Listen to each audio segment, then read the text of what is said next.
Hello, તો જય માતાજી, જય બાબારી, જય દ્વારકાજી. તો પરિવાર તમારું સ્વાગત છે અમારા મિની બ્લોગમાં. તો જઈ શકો છો, તાપ તો બહુ છે, ગરમી આજે ડાકોરમાં આવો તો ફૂલ ગરમ થોડો તાપ છે એટલે અત્યારે તો તાપ આગળની વાત અમારા વિજુભાઈની જોડે મલાવું. વિજુભાઈ કંઈ કહેશે?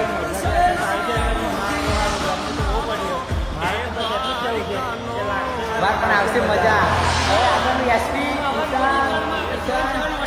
એવા છોટે રાજા ફોન ના હો ને કઈ કહેશે જેમ પડી ગયા ગાયનો વાળો જરૂર નથી. કાયદેસર આજે ખાલી એક તકલીફ પડી છે કે તાપ વધારશે, પણ અમારું એક જ નિર્ણય તમે પૂનમે દર્શન કરીએ તો પૂનમ આવતીકાલે 3 તારીખના મંગળવાર છે. તો જય બાબારી, જય માતાજી અને જય મારા રણછોડરાયની.